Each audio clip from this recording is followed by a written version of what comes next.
వరంగల్ ఏదో మిస్ అయినట్టుంది. వరంగల్ స్లైడ్ పైకి కిందకి. నెక్స్ట్ వరంగల్ విషయానికి వద్దాం. వరంగల్ ఎస్సీ రిజర్వ్డ్ నియోజకవర్గం. వరంగల్ నియోజకవర్గంలో కాంగ్రెస్ నుంచి కడియం శ్రీహరి కూతురు కడియం కావ్య పోటీ చేస్తున్నారు. Kadiyam Srihari BRS MLA station Ghanpur.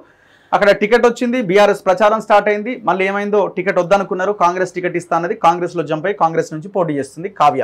Next Aruri Ramesh, ఈయన బీఆర్ఎస్ ఎమ్మెల్యేగా పోటీ చేసిండు వర్ధన్నపేట నుంచి, ఓడిపోయిండు. ఆ తర్వాత బీజేపీలోకి వచ్చిండు, బీజేపీ టికెట్ ఇచ్చింది ఆయనకి. ఎం సుధీర్ కుమార్ బీఆర్ఎస్ ఆయనకి టికెట్ ఇచ్చింది. పోటీ కడియం కావ్య వర్సెస్ ఆరూరి రమేష్గా వెరీ క్లియర్ ఇది కనబడతా ఉన్నది. టోటల్ ఓటర్స్ వచ్చి 16,66,770 మంది ఉన్నారు. ఇక్కడ 60% రూరల్ ఓట్ బ్యాంక్ ఉంది. అర్బన్ ఓటు బ్యాంక్ కూడా చాలా కీలకం, ఎందుకంటే వరంగల్ పెద్ద సిటీ హైదరాబాద్ తర్వాత కాబట్టి అక్కడ 40% ఓట్ బ్యాంక్ అర్బన్ ఉన్నది. 20% ఎబో ఎస్సీలు ఇక్కడ కీలకమైన పాత్రను పోషించబోతున్నారు. ఇది ఉద్యమాల గడ్డ అండ్ వరంగల్లో కొంత బలమైన ఆలోచన విధానం ఉన్న ప్రజలు మనకు కనబడతా ఉంటారు. ఇక్కడ ఎమ్మెల్యేల విషయానికి వస్తే ఉన్న ఎమ్మెల్యేలు మొత్తం 7 నియోజకవర్గాల్లో ఒక్క ఎమ్మెల్యే మాత్రమే బీఆర్ఎస్ ఉన్నాడు. కాంగ్రెస్ 6 ఉన్నారు, బీజేపీ 0. ఆ ఎమ్మెల్యేని జైన్ అయ్యి కాంగ్రెస్ నుంచి పోటీ చేస్తుండు. ఎవరు? ఆయనే.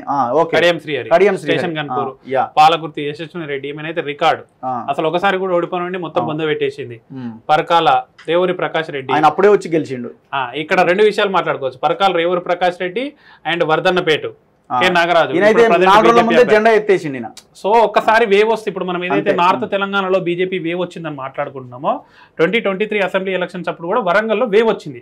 కాంగ్రెస్ వేవ్ వచ్చినప్పుడు అసలు గెలుస్తారో లేదో అని అనుకొని నామినేషన్ వేసి బూత్ వర్క్ కూడా కరెక్ట్ చేసుకున్న వాళ్ళు కూడా గెలిచిపోయారు. అప్పుడు క్యాండిడేట్ చూడరు, సింబల్ చూస్తారు. ఇప్పుడు కూడా ఈ పార్లమెంట్ లో మనము ఇప్పుడు రాస్తున్న దాంట్లో కూడా బీజేపీకి ఎందుకు ఎక్కువ వస్తున్నాయి అంటే అంత పువ్వు గుర్తు, మోడీ పువ్వు గుర్తు, వాళ్ళు ఒక నెరేటివ్ బిల్డ్ చేసారు కాబట్టి పడుతున్నాయి. బీఆర్ఎస్ పార్టీ అందుకే గ్రౌండ్ లో లేకుంటే వెళ్ళిపోతుంది.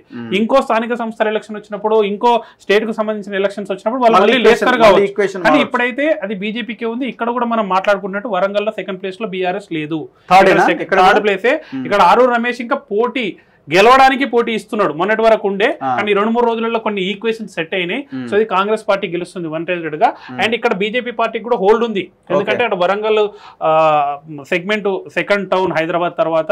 సో అక్కడ అర్బన్ ఓటర్స్ ఎక్కువ ఉన్నారు. అండ్ మంచి ఆప్షన్ ఈయన ఏదైతే బీఆర్ఎస్ నుండి బీజేపీలో జాయిన్ చేసుకుని వీళ్ళు క్యాండిడేట్ ని చూస్ చేసుకున్నారో, పర్ఫెక్ట్ క్యాండిడేట్ ని చూస్ చేసుకున్నారు. వర్ధన్నపేటలో కనుక ఈయనకు ఇంతకుముందు వచ్చినట్టు 1,00,000 లీడ్ కనుక బీజేపీ పార్టీ తెచ్చుకుంటే ఈయన ఇంకా టఫ్ కూడా ఇవ్వగలుగుతాడు. కానీ కాంగ్రెస్ ఇక్కడ గన్ షాట్ గా గెలవాల్సిన సీట్ కానీ కాంప్లికేట్ చేసుకున్నారు వీళ్ళే. సో క్యాండిడేట్ సెలక్షన్ ఇవన్నీ కూడా కొంత గందరగోళ పరిచినాయి కదా. ఓవరాల్ స్టేట్ లో కూడా పెద్ద ఇష్యూగా మారింది కదా కడియం శ్రీహరి ఈ ఎపిసోడ్. ఆబ్వియస్లీ ఈ కడియం శ్రీహరిది కానీ దానం నాగేందర్ది కానీ క్యాండిడేట్లు సెలెక్ట్ చేసుకున్న వాళ్ళ దగ్గర ఉన్నోళ్ళని తీసుకొని ఇవ్వడం ఎందుకు, కొత్త వాళ్ళని ఇవ్వలేదు అంటే మనం రిజల్ట్ వచ్చిన తర్వాత మాట్లాడుకోవాలి. 2023 అసెంబ్లీ ఎలక్షన్ లో కూడా సుమారు 42 మందికి కొత్త వాళ్ళకి టికెట్లు ఇచ్చారు. అలా బయట నుండి వచ్చిన వాళ్ళే 23 మంది బీఆర్ఎస్ నుంచి వచ్చిన లీడర్లు ఉన్నారు. వేరే పార్టీ నుంచి తీసుకున్న వాళ్ళు 30 మందిని తీసుకొని ఇచ్చారు. సో ఇప్పుడు తీసుకున్న ఓవరాల్ 17 సీట్లలో ఒకటి పక్కన పెడితే 16 ఇట్లలో 4 మాత్రమే బయట నుంచి తీసుకొచ్చి ఇచ్చారు. ఓకే, అది చేవెళ్ళ, సికింద్రాబాద్, మల్కాజ్గిరి, వరంగల్ ఈ 4 బయట నుంచి తీసుకొని ఇచ్చారు. సో రేసు గుర్రాలు అని వాళ్ళకున్న ఈక్వేషన్స్ గ్రౌండ్ రిపోర్ట్ తీసుకొని ఇచ్చారు.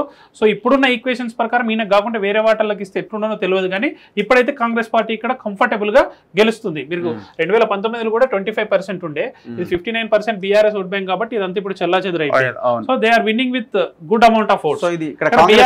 బీఆర్ఎస్ పార్టీ ఇక్కడ 2nd ప్లేస్ లో లేదు, ఇది కాంగ్రెస్. కాంగ్రెస్ కాంగ్రెస్. ఓకే, ఇదేంటిది? వరంగల్.